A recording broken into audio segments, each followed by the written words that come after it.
Hello, good day to y'all. How's it going? I'm Sean David. Welcome back to the show.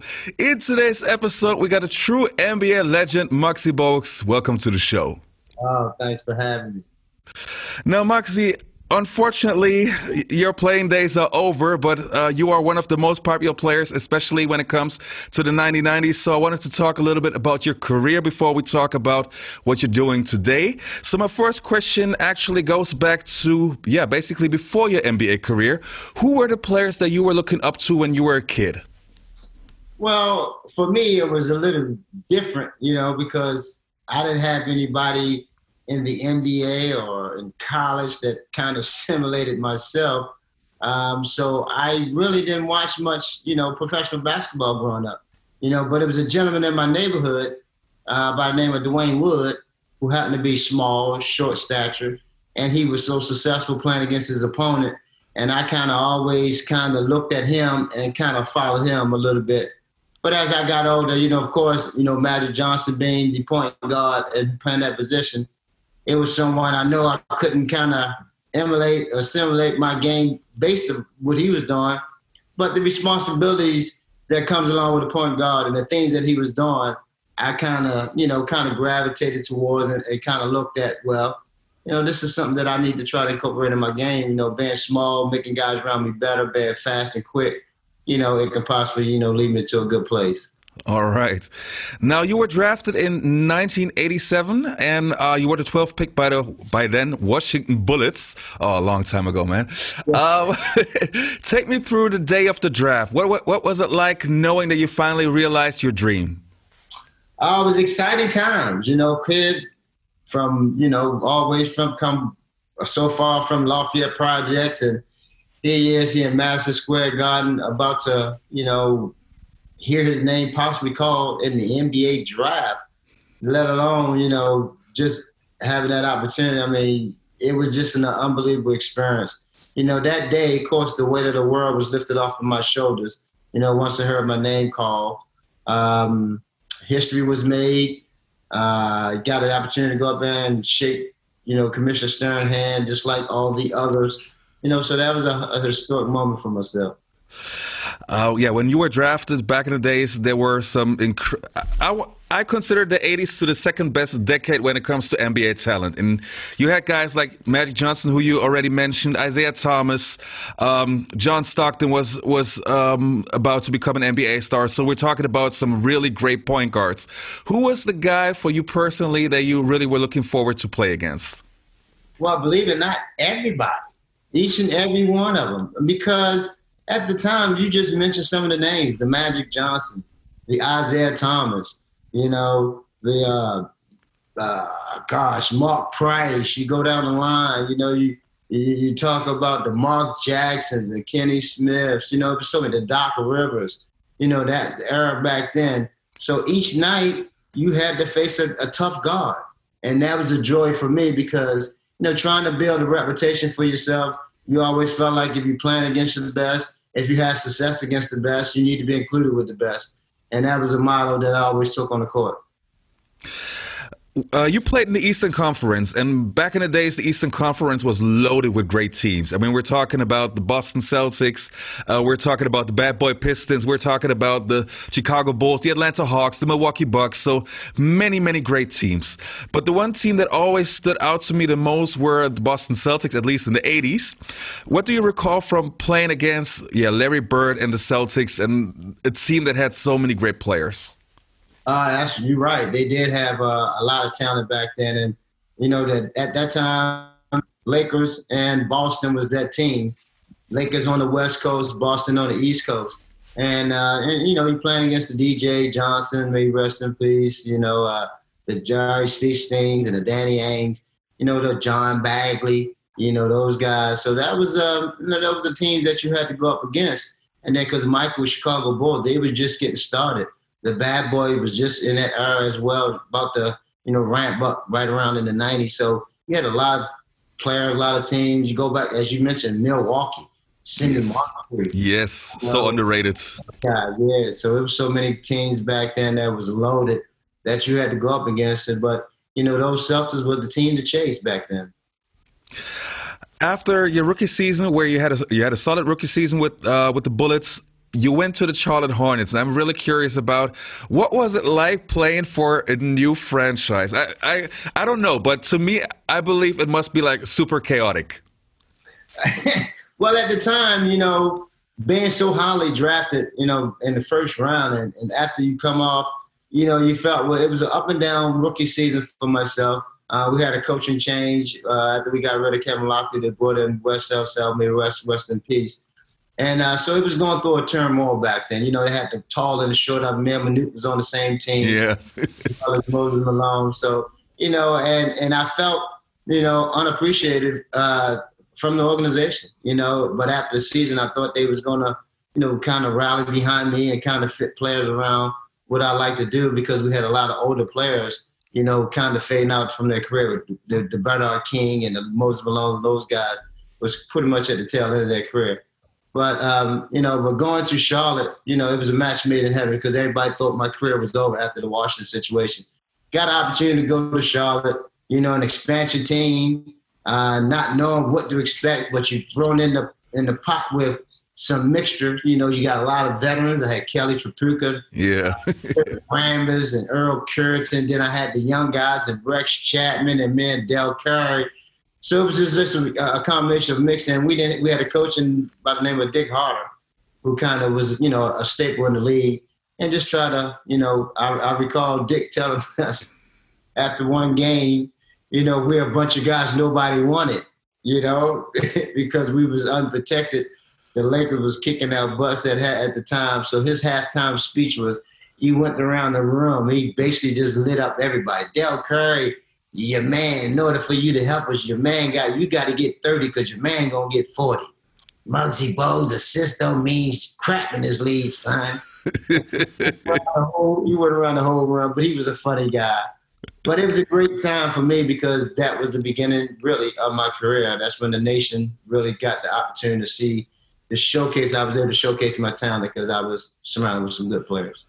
Yeah, and it got better once Larry Johnson joined the team, Alonzo Mourning joined the team, and yeah, you guys really put Charlotte on the map. You turned from a new franchise to must-see TV. I remember, like, I'm living in Germany, so really far away, and we only had once a week an NBA show. So we mainly had the Chicago Bulls and the Seattle Supersonics because of Detlef Schrempf. But you guys were next to, right after the Sonics, because you guys were so entertaining, and you could really see that you guys were having so much fun on the court.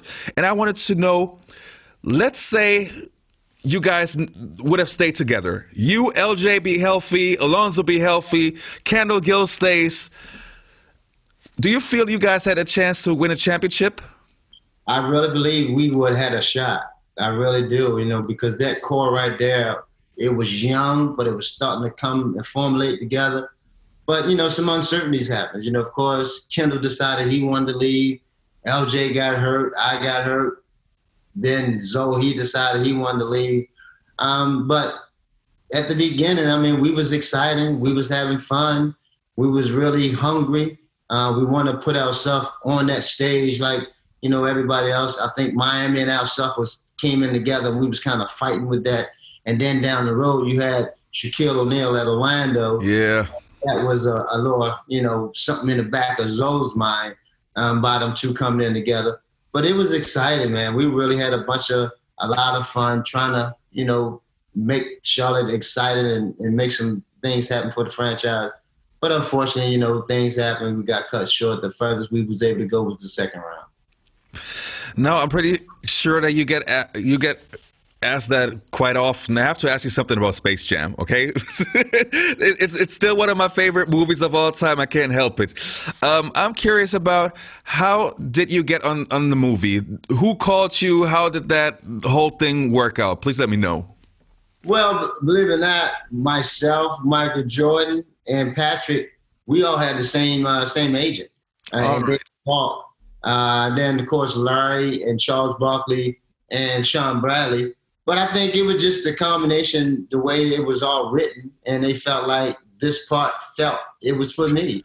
And because at the time, I didn't think I was going to be able to do it because I just had surgery coming off of the Chicago series, and I had knee surgery, and I couldn't walk, and I was on crutches. But they told me come on out anyway and read your lines, and they created an opportunity. They had this dolly where they were able to pull me on a dolly, so I wasn't really walking. I was just moving my shoulders like I was walking. And they said, "Hey, we got to have this kid in there. He did great." And but I'm grateful they did because, man, we had a blast on the set, and here it is. Didn't even believe or know that it would turn out to be such an iconic movie. Yeah, it's a classic now, man. Did you also participate in the Michael Jordan after workouts, like once the shoot shut down, this huge tent or whatever that was? Did you also participate in that? Well, I didn't play. I had surgery. I couldn't play. You couldn't play. Okay. I went and watched, and it was some exciting and intense games going on over there. The boys had fun. They created this nice tent for Michael, air conditioned, where he had his weights, and as well a little driving range where he can hit his golf ball. So it was exciting. Yeah, but nobody realized that they're helping MJ to get back in shape. That's exactly what was happening. Yeah, of course. Because every year he came back after the retirement, and he wanted to kind of, he got a little frustrated that he lost to Orlando, so that thing kind of happened. But I mean, again, man, that was unbelievable times back then. I'm pretty sure you heard about that story, but I have to mention it.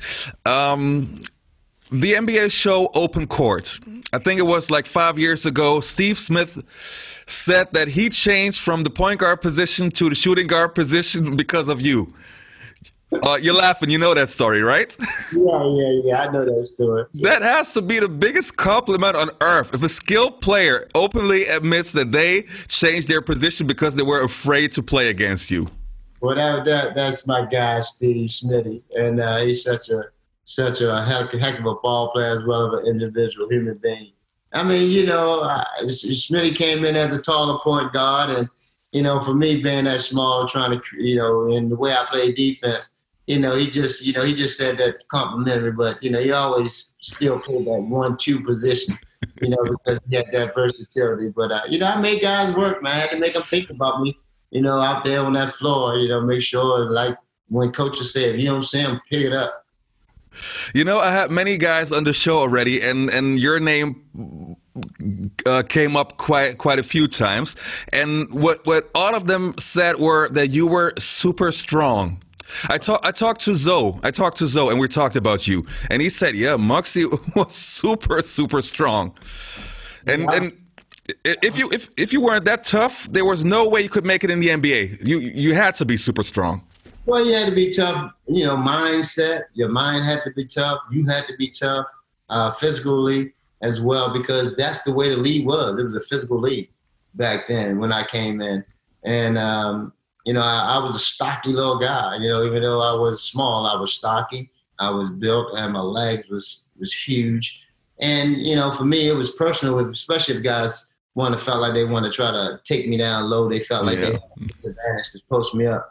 And Zoe always know, I get mad when they want to come and try to help. And, I get mad because, I feel like I can handle my guy. And of course, 9 times out of 10, he ain't used to playing with his back toward the basket anyway.